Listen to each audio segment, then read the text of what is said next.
accomplice seems to have tried to contact the police.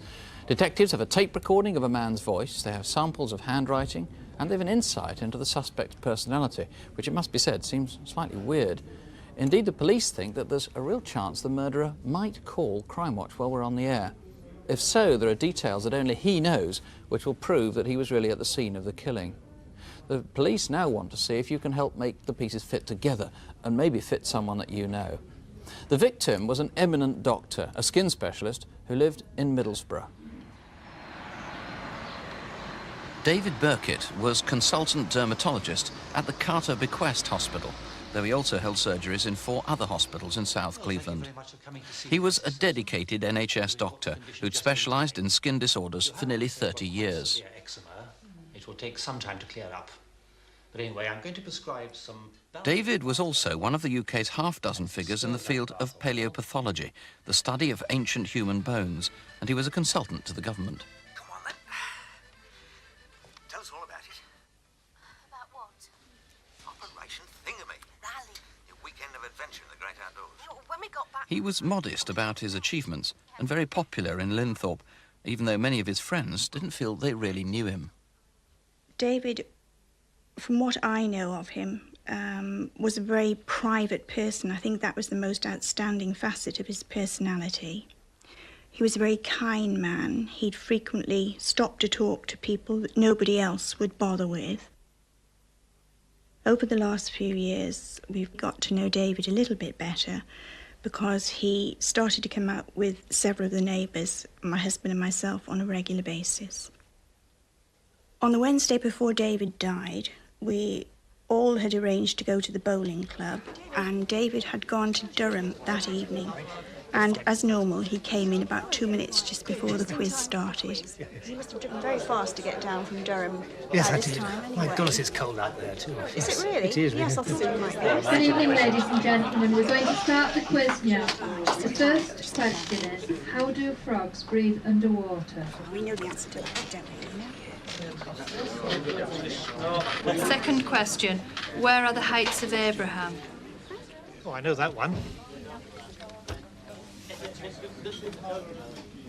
In the group, he had the best intellect out of all of us, really. He had an outstanding intellect, general knowledge and ability. It's the day of his death, Saturday the 3rd of February. David was divorced and lived alone, and his routine on Saturdays was to go down to the shops. Oh, Virgin flight brochure, please. Right, there you go. Oh, thank you. Is it business or pleasure this time? Oh, a bit of both, really. I'm taking my daughter with me on a trip to America. Oh, very good. When you got your date sorted, give us a ring. I will do. Cheerio. Bye-bye. Dr. Birkett was seen in several other shops in Linthorpe and in Middlesbrough town centre before returning home to Cornfield Road. He'd lived here for 13 years, 3 of them alone, though he saw a good deal of his former wife and children. He began to prepare his evening meal, and at about 5:20, one of his neighbours cycling down the lane adjoining David's house saw him sitting alone in his kitchen. It was the last time David Birkett is known to have been seen alive. Nearly an hour later, at about 6:10, this witness, a local farmer, noticed someone sitting on David's next-door neighbour's garden wall. David usually went out with friends on Saturday night, but by 6:30 he'd still not been in touch to make arrangements.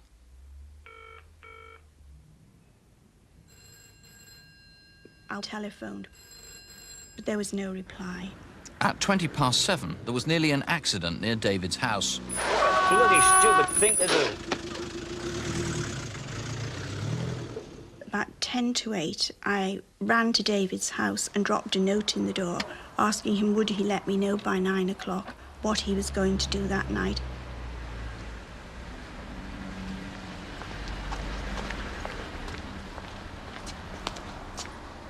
And then I went down the side of the house where I noticed that the kitchen windows were all steamed up.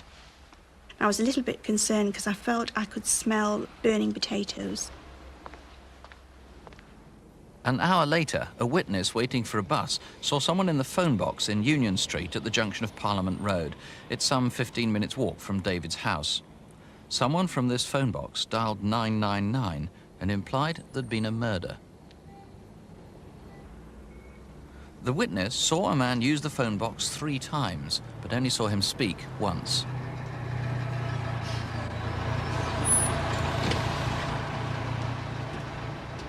He remembers the man walked away down Parliament Road. Hello? It's Frank. I've tried to get David 2 or 3 times on the phone. There's no answer. What do you want to do this evening? Well, I think we should do our normal and stick to our normal plan in that we go along to the theatre club. And David may come along at 10:15. David never did join his friends at the little theatre club that Saturday night. And the next day, Sunday the 4th of February, his body was discovered in his home. He'd been beaten to death. There's one male found dead in the house. Could you ask studio to attend? Brian Leonard, obviously you need to eliminate that man who was seen by the phone boxes from where the 999 call was made.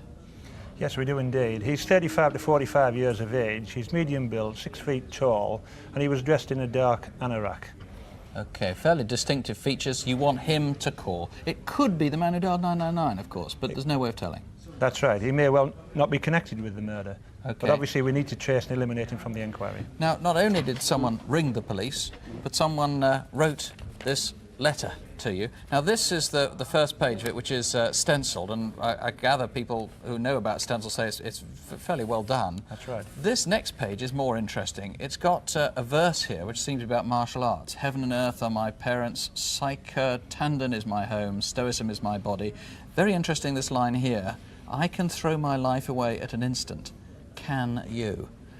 Yes, we've received many anonymous letters, but because of the content of this particular letter, we're rather interested in finding the author of it. It's very important that we find the There were writer of that details letter. in this that suggested he really knew inside that house, that he knew something about the crime. Indeed he did, and about the activities of the doctor himself. And you think that the murderer or the accomplice might actually ring the programme now? That is always a strong possibility. We cannot discount that. OK. Obviously, whoever rings up, they'll be asked if they can give us details which will prove they are what they say they are. A skull is missing, one of the skulls that the doctor was working on at the time. Yes, this is a skull he'd had in the house for some considerable time. It had damage to the left eye and to the rear of the skull, and obviously we need to find that skull. He used it for lecturing purposes. He may have loaned it out, but of course the killer may have taken it from the house. OK. And this bag was found This was found in the house, near to the body. It was left by the murderer. We've checked, and with the occupants of the house, the cleaner, it certainly wasn't there before Dr. Birkett was killed. OK, in itself not, of course, very useful, but if you can link it together with other things. Remember, this killing is a very brutal and very weird one, and the killer might strike again. Please help if you can. 081 811 8055. That's 081 811 8055. Or if you want to ring the Middlesbrough local incident room, try 0642 300 200. That's 0642, the code for Middlesbrough, 300 200. Our first case is one that's already made national headlines. The murder of Anne Heron on the hottest day of the year. It was a Friday afternoon, Friday, August the 3rd, and temperatures almost touched 100 Fahrenheit, which means you might remember it. Where were you? The crime was committed in County Durham, though as you'll see, the killer could have come from anywhere in Britain. This is the market town of Darlington, and even early that Friday morning, the heat was becoming quite oppressive. At some time after 10, Anne Heron went shopping in the town with her friend Dawn Perry. I've known Anne for 2 years now and became very good friends. She was a very loving person. You know, she would do anything for anybody. You know, she had a heart of gold. She was just a girl in a million. We were going to a party on the 3rd of August, and she was really looking forward to having a good night out with all the girls, you know, a real good get-together. Anne's home, Aeolian House, is a conspicuous building a mile from Darlington on the A67 towards Middleton St George. Anne was a Glaswegian who'd moved down here to County Durham when she met her husband 10 years ago. She loved the place, but she was frightened of its isolation and was wary of being alone in the house. Her friends say she was happy and bubbly with those she knew, but they describe her as rather private and a modest woman. What a scorcher today. A wonderful Costa del sunny Friday afternoon in Cleveland, North Yorkshire and South Durham. 95. Her husband, Peter, whose office is just down the road, always came home for lunch.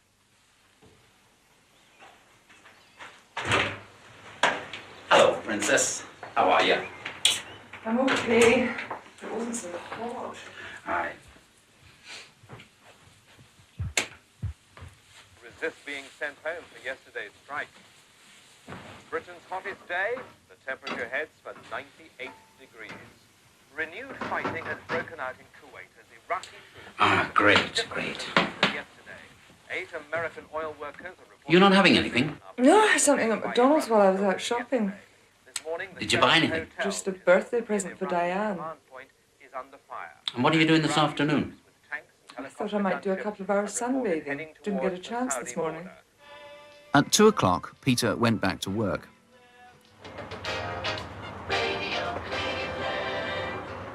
We're off to an exhibition of old and rare musical instruments shortly. That's after Judy Took and a new version of an old song.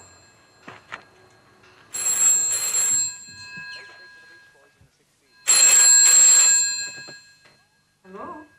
Hello, Anne, it's Sheila. Oh, hi. I've been trying to get hold of you all week. Listen, I can't give you a lift to the party tonight. I'm really sorry.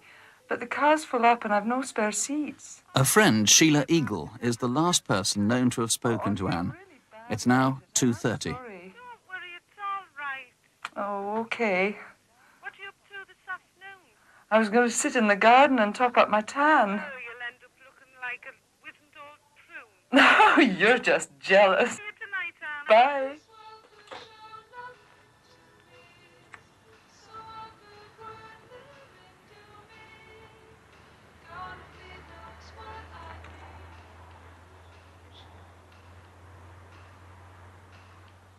Just before 3:30, Margaret Shaw saw Anne sunbathing close to the house.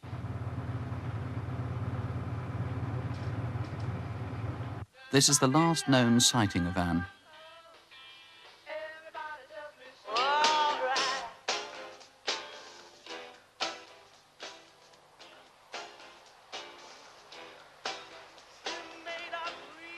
At about 4:45, a blue car, possibly an Astra, was seen outside Anne's house. And later, it's thought there was a blue Sherpa van parked at the end of the drive with 3 men in it.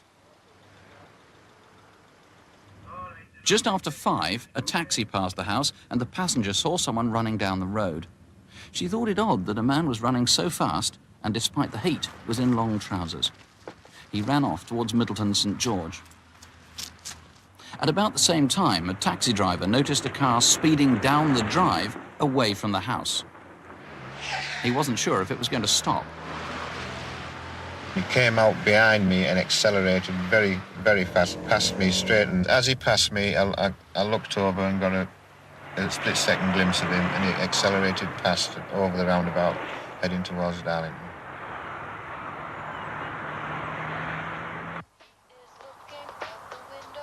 Just before 6 p.m, Peter Heron came home. Unusually, Anne was not there to meet him, and the front door was wide open. He found Anne's body in the living room. Her throat had been cut with something like a Stanley knife. Mr. Edmund, was it someone she knew? Do you know? It's quite probable that she did know her killer, yes. There were no signs of a struggle either inside the house or outside of the house. So presumably you need to know everyone who knew Anne, anyone at all? We certainly do. We need to know anyone who we haven't contacted already who knew Anne. There are clearly a lot of people we saw from that film that need to be eliminated. The jogger, for example, probably nothing to do with the crime, but could be a critical witness. That's correct. He could be absolutely vital to us. He's probably a local man who was passing the house at about the right time and for some reason hasn't come forward. I would certainly appeal to him to come forward and speak to us, even at this late stage. And then that car, so many people saw the car, one car speeding, one car parked outside a house, possibly the same one, even though seen by lots of different people. That's probably right. We do think it is, in fact, the same car that was parked at the house and came down the drive, and it's vital that we, in fact, trace the owner of that vehicle. That's obviously the most interesting of the sightings, coming so fast out of the house. And it's probable, again, that the van that was parked at the end is something you need to eliminate, isn't it? That's correct, yes. The 3 men who were with that van parked at the end of the drive are essential witnesses, and we would urge them. There aren't many vehicles with such a sign as that on the side. It's a Trident logo, horse. I mean, we think that's it from people's recollection. It's something like that. Yes. And, of course, a lot of other people will have been going on this road. It's a main road, isn't it, out of Darlington to Teesside Airport? That's right. The A67 is the main route from Darlington to Teesside Airport, and it's a very busy road. We need to speak to anyone who used that road that Friday afternoon. They could be essential witnesses. They may have seen something that we haven't found out yet. OK. Well, if you think you were driving then, the date is the 3rd of August, Friday the 3rd. Check your diary if you've got one. And if you can help in any way, or if you knew Anne, here's the number, 081 811 8181. Or you can call the incident room at Durham Police Headquarters. That's 091 386 4929. 091 386 4929. Anonymity. But we will help locate someone if there are grave fears for their safety. And that's precisely what there are, grave fears for the man who features in the film that follows. Police in Tyneside fear that he's been murdered. Michael Straughan was known as big and soft, a Geordie with a tender heart. But on the night he disappeared, he was so preoccupied he walked right past several friends. He obviously didn't see us.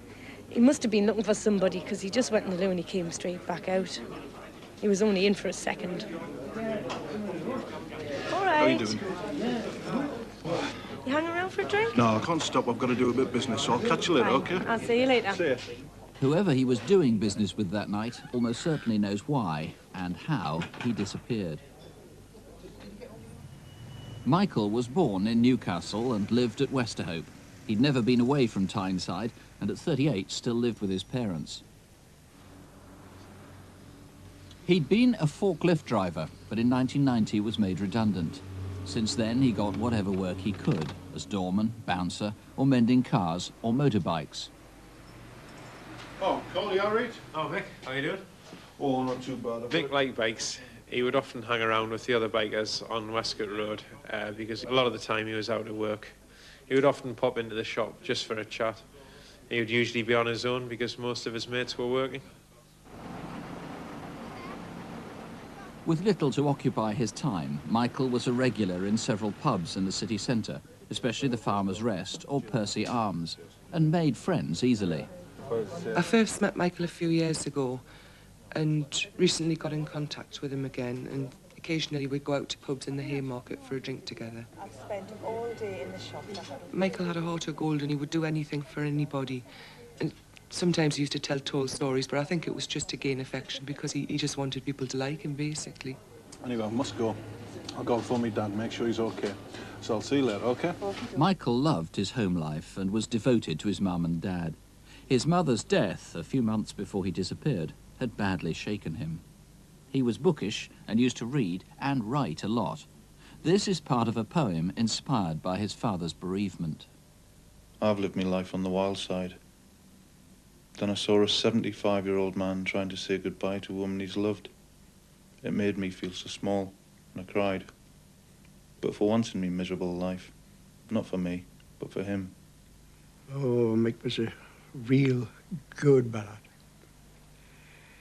He was soft, he'd do anything for me. But he was also gullible and, you know, to anyone. He'd do anything for anybody. But he was really and truly soft-hearted. Big but gentle.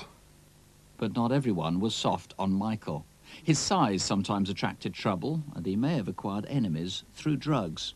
He smoked cannabis and dealt in it a bit to fund his habit. There are rumours that one Friday last June, the week before he disappeared, someone took a swing at him.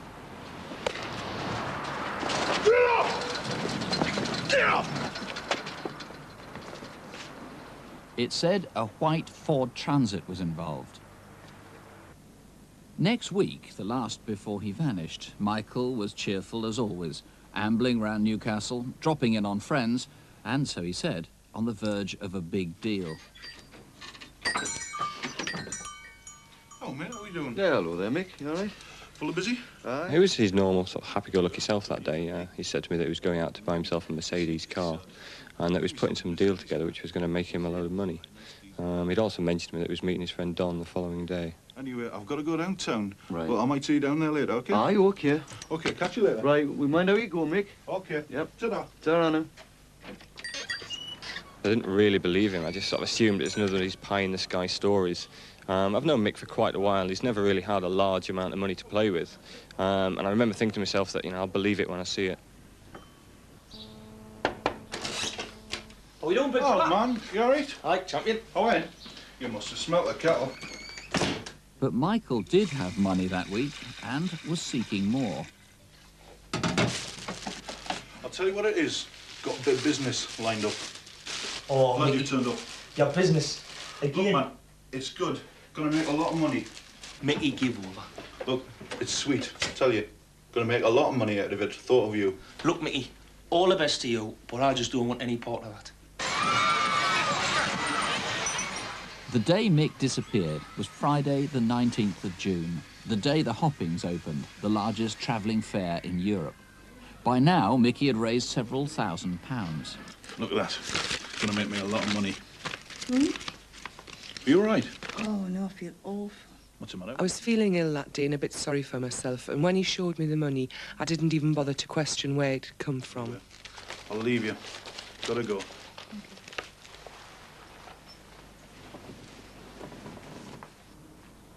You take care now. I'm off downtown to meet Don. I'll probably catch you later.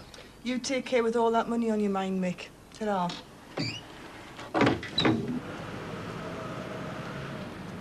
At 8:30 that evening, Michael was seen outside the Percy Arms in Percy Street.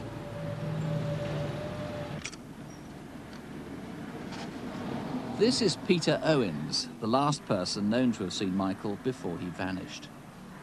I'd arranged to meet some people for a drink that night.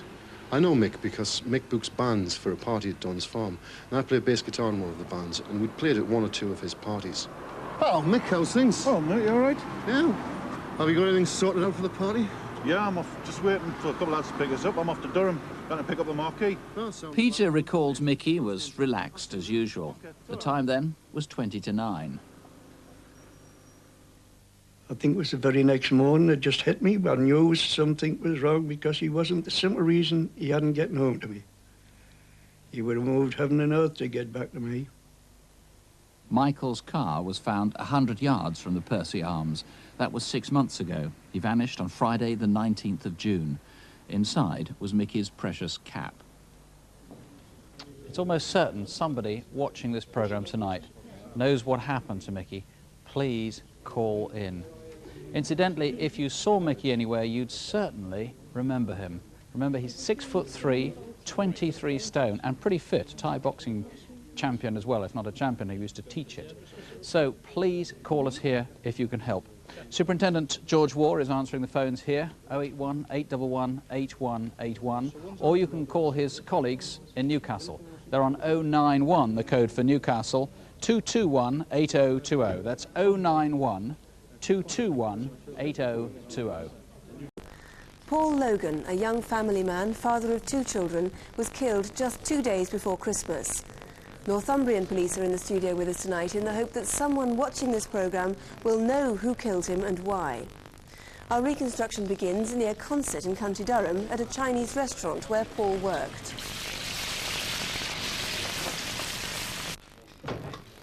For the past 2 years, Paul Logan had worked most evenings as a delivery driver for the Golden Flower Chinese takeaway.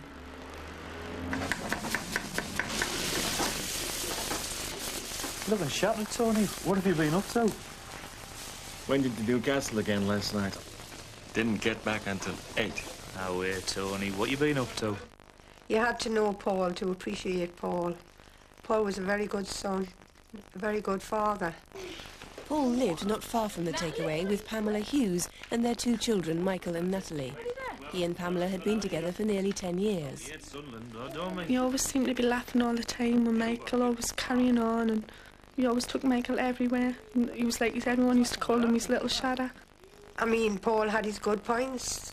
He had his bad points like everyone. Paul wasn't perfect, but he was a very loving person, and he was loved very much by this family. Over the past 3 months, Paul's car had been vandalised several times, Perhaps someone had a grudge against him. It's early evening on Thursday the 23rd of December. How are you then, Michael? There's your dinner. There you go. You want to take out your mouth? Lemonade. All right. Oh, we love sausages, don't we? Hey? How are you then? Hey, boy, come on. It's going to be one of your late nights again, Paul. Well, it's not exactly a quiet time of year. I'll be wanting a sweet and sour. Aye. I'll pop in around 11, see if you're all right. Right. All right, I better be off. He was busy that time of year because it was like Christmas time. Oh, yeah. I had been singing carols, been singing jingle bells and everything before he went to work. Right here, Debbie. Try, see you later.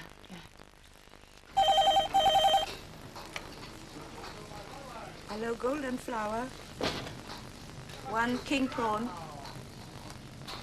Chicken and chassis. Oh, thanks for a visit tonight. Oh, great. And such a lovely evening for it. We're very busy. Go back in Oh. kitchen.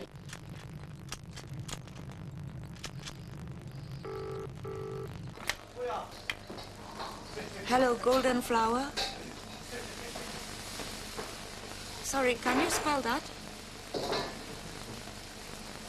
Blue House Farm. Can I take your number and get the driver to call you back for directions? My boyfriend and I were walking down Benfield Road towards Snows Green Road, and we noticed a Ford Fiesta XR2, and then we saw a man in the phone box who was trying not to draw attention to himself. I noticed him because he was not on the phone as we walked past. Paul, can you check address? Blue House Farm. That rings a bell. That's off Newlands. Someone I said you phoned them. As I crossed the road, the man in the phone box was actually on the phone. The Blue House Farm. I see, right. That's on the left down Newlands Road. OK, see you soon. The farm was about 5 minutes' drive away. It's now nearly 10 o'clock.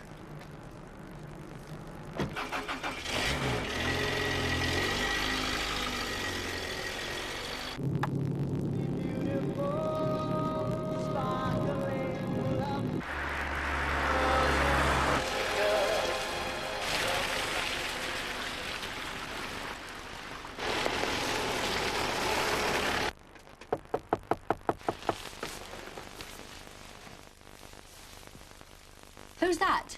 Chinese takeaway. We never order Chinese. Someone's made a mistake. Which Chinese? Shotley Bridge. We never ordered any. You better go back and check.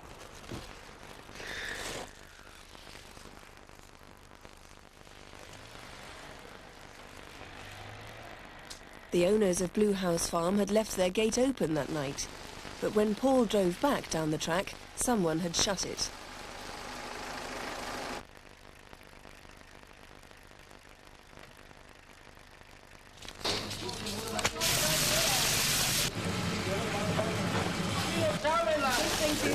Mary, don't take any more deliveries until Paul gets back.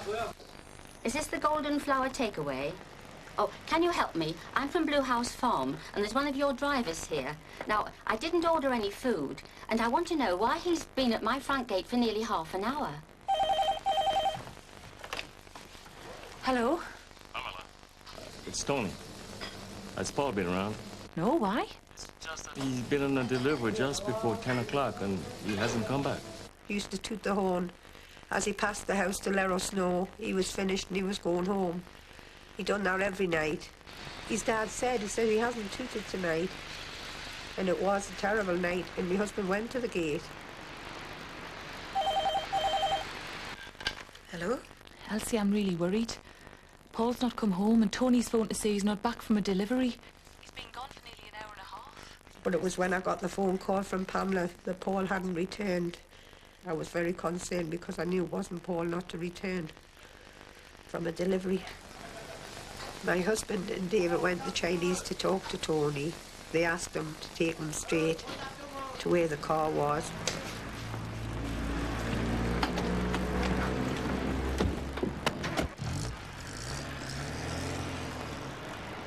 Hello? Can I have the police, please?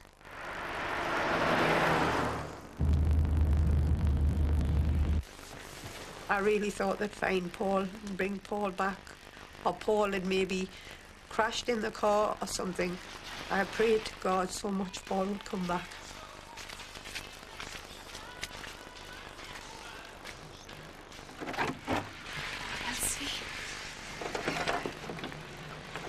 Tango 123, you in location on the Shotley Bridge, Newlands Road, where that major search Paul had been killed by a heavy blow to the head. Whatever they've done to Paul, they've done to the whole family. I can't describe to anybody how I feel. It has just ripped my family into pieces.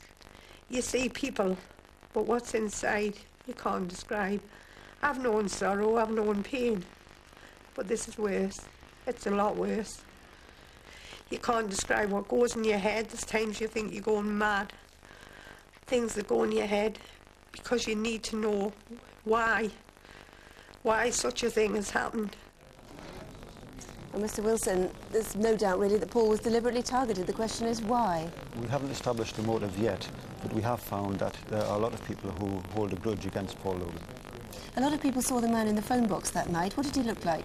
He's white, about 6 foot tall, 30 years of age, muscular build, wearing a black leather jacket, scruffy appearance, collar-length dark hair receding at the front, and the driver of the Fiesta vehicle was of similar build, again wearing a black leather jacket and a scruffy appearance. So did anyone see the red Fiesta that night? Any other witnesses? There's another vehicle seen near Blue House Farm. Now this is very significant. Yes, at the time of the murder, witnesses saw the victim's car, and just prior to that, they saw a red or orange-coloured Astra motor vehicle in a track about 150 yards away. We would ask the people in that vehicle to come forward to the police, and there are reasons why they may not wish to do so, but I can tell them that we will treat their contact with us in strictest confidence. Right.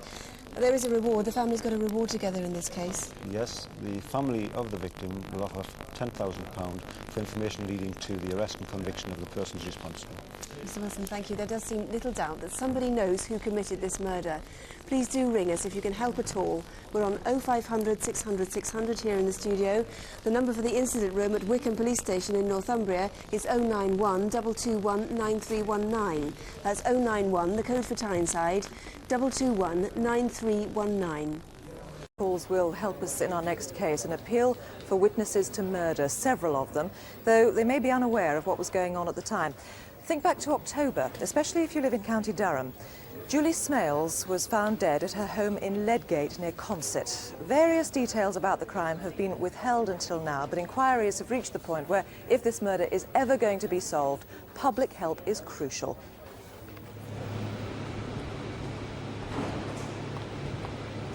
Katie, if you get a chance, can you do those for us, pet?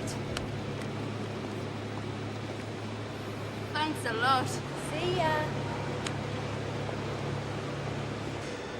Julie worked for Sun Computers.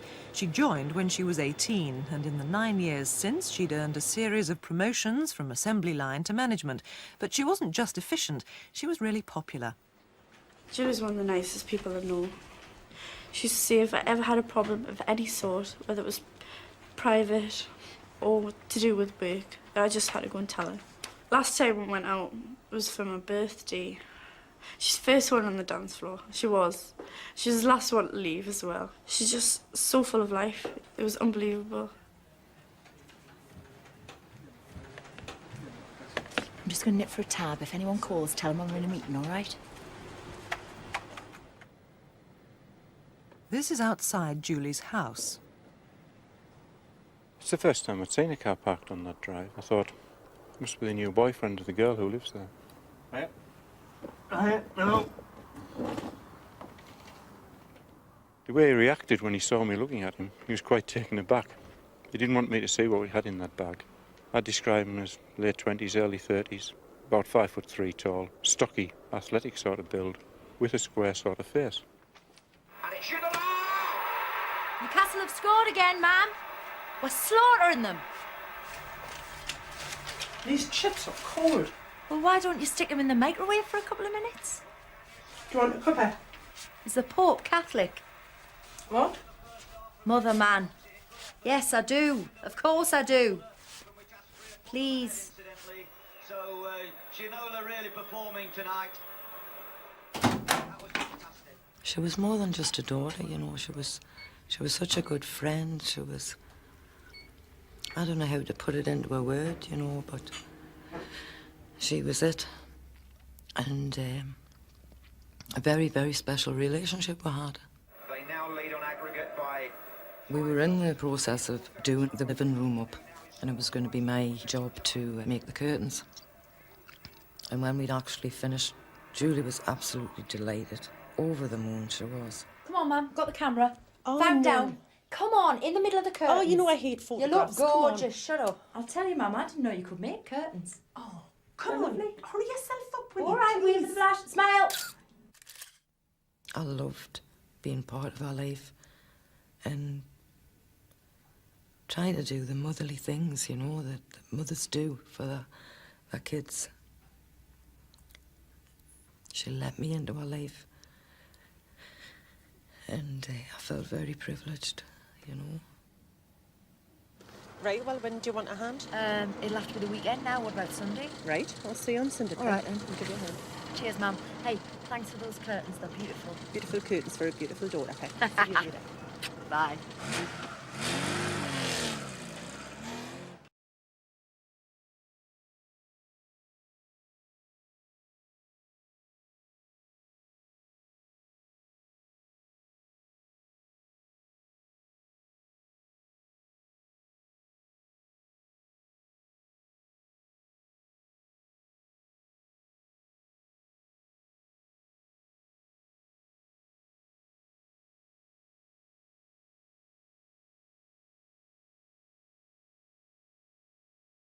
Just around the corner, about the same time, 10:30 on Tuesday, the 29th of October.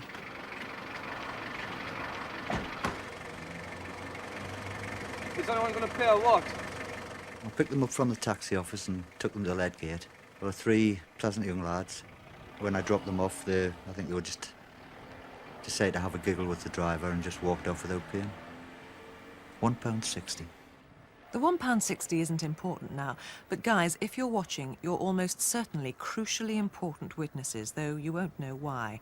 Please call in right away. I finished my late shift and as normal took my dog for a walk. Good boy. Good boy. And I looked down the field and saw a silhouette of a person, and I thought to myself, walking a dog down that area that time of night, I wouldn't do that. If that was you out walking behind Park Terrace on that Tuesday night, please ring us now. Contact the Australian Embassy.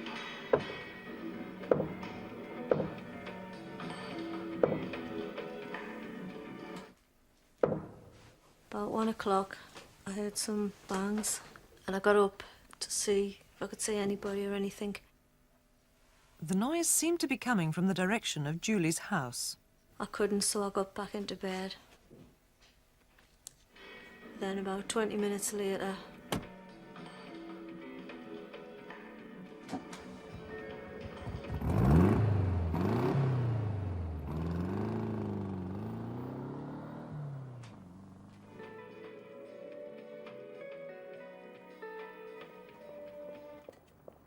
I switched the television off when I heard footsteps of a young lady coming along the back.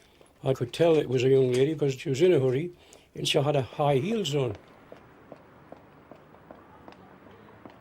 I thought to myself, fancy a young woman being out this time of the night. Was this you or someone you know? This is another key witness.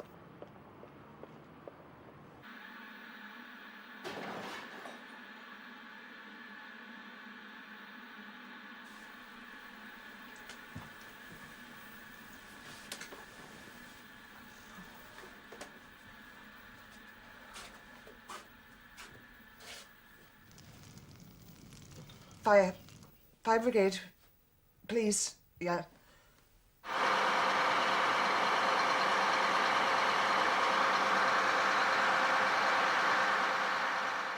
When firemen got there, Julie was already dead, not from fire, but from stabbing and strangulation. Well, Detective Superintendent Bob Hall, a lot of pointers there. Let's look at one or two of them in detail. The woman seen walking down the road. What can you tell us about her? Well, I would certainly be very, very interested in speaking to this lady. She's described as a female wearing a duffel coat. The hood was up, and that is unfortunately the only description we have. Now, 2 weeks earlier, the man seen in Julie's driveway. What do you know about him? Yes, he had a Datsun Stanza motor car. Very unusual for anyone to be parked there on Julie's drive. Again, we've made extensive inquiries. We haven't traced him. We'd like him to come forward, or if anyone knows of him, to do so. What sort of height was he? He's about 5'3", which is short for a male. We think that's because he was stooped down at the time, so he's likely to be taller. But he was definitely driving a Datsun Stanza car. Now, you have to cover all angles of Julie's life, obviously. I know she'd taken to advertising in Lonely Hearts columns, hadn't she? Yes, well, Julie was a single person. She had advertised in the local Love Lines column of the Northern Echo newspaper and had been reproduced in the Advertiser series. We would like anyone who did contact Julie to contact us, or in fact, if Julie has herself contacted anyone. Of course, I mean, they may be embarrassed to contact you, but they will be dealt with in the strictest confidence. Everything in confidence, yes. She'd led quite a lively nightlife as well. Yes, well, I've spent 5.5 months investigating Julie's death. She was a professional lady, well-liked. Like a lot of the age group that Julie was, she did like the club scene. She did go to raves and licensed premises, particularly in Leeds, Darlington and Middlesbrough. Anyone who has met Julie in any of these establishments, please get in touch. Not that you attend them yourself, but if you do know Julie and you have any information for us, please get in touch. Well, Paul, thank you very much, and please do cast your mind back to that night, Tuesday, October the 29th, in Leadgate. 0500 600 600 is the number to the studio, and of course the calls are free. Alternatively, dial the incident room in Consett on 0191 386 9011. The murder of the young sports student Sara Cameron, who was bound for the Olympics. She phoned me up and she said, "Dad, I found a cheap ticket to Sydney, but I've got to take it now and I haven't yet got my visa. What should I do?" She was going to work for the Sydney Olympic Organisation Committee. It was like a new life was about to open, as if she was going to really achieve what she wanted to do. I am a very proud father. Sara's dad is English. She was brought up by her Finnish mother. But for the last 2 years, she'd been studying for a degree in sports management in Newcastle upon Tyne. Sara's friends take up the story.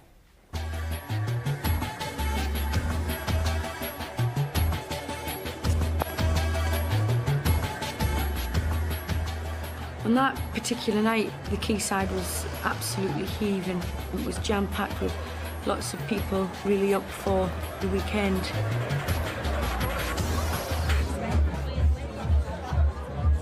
It was actually a leaving party for Sara from the college. We had agreed to meet for a drink down on the quayside. Hi! Are you mad out there? I know, it's Easter bank holiday weekend and everybody is out tonight. Can I get you a drink? Oh. It was quite busy, so we thought we'd move on to the Crown Posada because it was a little bit more quiet and we could talk. Hope the weather is better.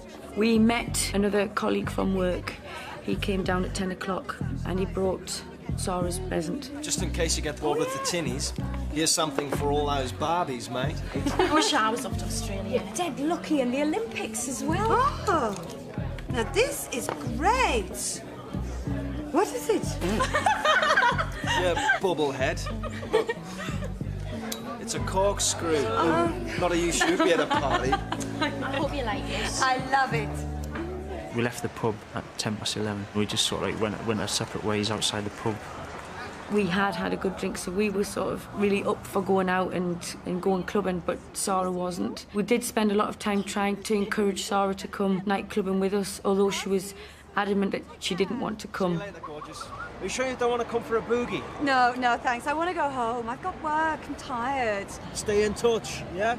Make sure you're right. I will, I promise. Bye, love. Bye. Watch out for those Aussie surfers. When you hear about this, when the news is broken to you, you simply don't believe that something like this is happening. I mean, this was not in the script. You feel like you're in some kind of film, some horrible film or soap opera. And you feel, no, this can't be right, this can't be happening to me. Around 11:20, Sara entered Monument Metro Station and took the last train towards Whitley Bay. Police are trying to trace everyone who took a late-night train that Thursday a month ago. You might well have seen something that will point towards her killer. It's 15 minutes later, 11:35, April the 20th, the Thursday before the long Easter bank holiday, and maybe Sara's murderer was also riding on the last train. She lived in Erzin, which is by the coast, which I suppose it is quite a far-out place for a student to live. From the metro, it used to take her about 20-25 minutes into town itself.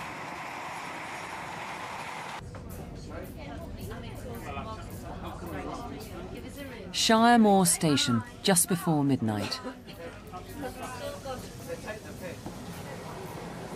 As Sara left, another metro travelling in the opposite direction towards Newcastle also stopped at Shiremore. Did you get off either train? If so, please call.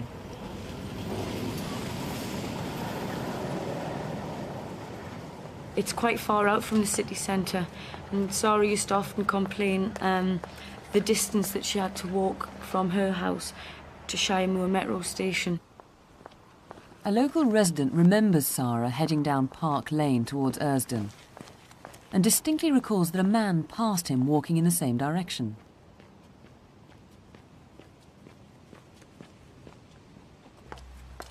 He then saw him cross the road and walk directly behind Sara. He thinks the man was medium build and was wearing a dark fleece with lighter coloured sleeves. Sara turned right onto the Ersden Road, followed by the man, who was now running.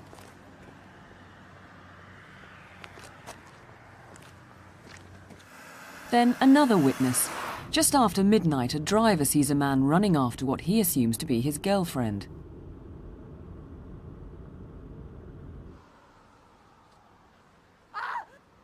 From somewhere, there was a brief scream.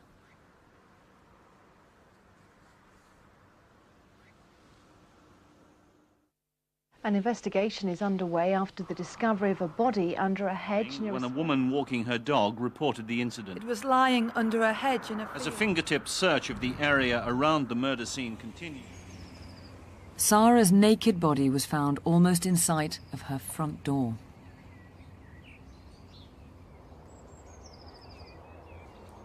Her clothes had been taken away, along with her handbag and the corkscrew.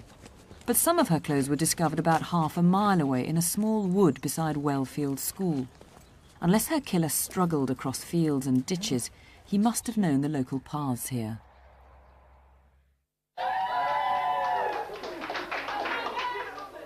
To actually come to terms with something like this, for someone so young and had everything going for her, to be just taken away. She had a short life. But she had a wonderful life. I'll miss her smile.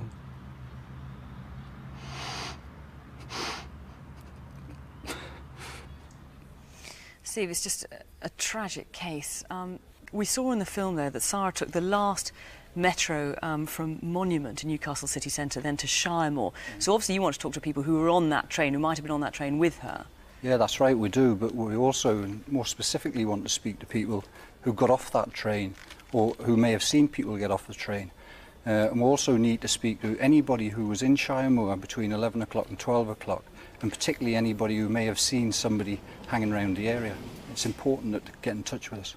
Now, some of her things are missing, as we heard there. A jacket like this jacket here she was wearing. Yeah, the jacket's actually a gunmetal grey jacket, but it has the appearance of being black. It's a fabric jacket, although it looks like leather. That's missing. Although we've searched extensively in the area, we still haven't recovered it. Now, there's this corkscrew, isn't it? This is the corkscrew she was given, as we saw in the film. It's pretty distinctive, looks like a fish. Looking for that as well. Yeah, it is distinctive, and people may recognise it. And this perfume bottle too. I'm presuming what you're after is people who may have been given it or seen someone with it, which seemed a bit odd that they would have such a thing. Yeah, it may be that somebody's seen it in the area. Somebody may have picked it up, innocently picked it up. And really what I'm interested in is recovering the property. Equally, somebody may have been given the property as a gift or sold the property. Anybody who knows anything about the property, I want them to get in touch with us. Now, what about the man who was seen following her? What do you know about him? Well, he was seen following Sara up the road to Heron. He was actually last seen running behind her. He's a man, white man, about in his 20s. He's medium height, about 5'6" to 5'10", dark hair, but most distinctively he's wearing what two witnesses describe as a fleece type top that has shades to it, a light shade and a dark shade, and maybe the arms are lighter than the body. OK, so anyone who might have... This man may have come home, he might have been covered in mud, I know it was a rainy night, or anyone who knows anything about him, it might be their brother, friend, he came home late that night, if anyone's got any information about that. Now, there's another case that's been in the papers today, the case of Pamela Laidler, who was found murdered about 20 miles away. Are you linking these cases, as is suggested in the papers today? No, we're not linking the cases. Obviously, I've spoken to the officer who's dealing with that case, but we aren't linking the cases. OK, Steve, thanks very much. If you can help us at all, call us in the studio on 0500 600 600, and that number's on the screen for most of the programme, or call the incident room on 01661 86 3000.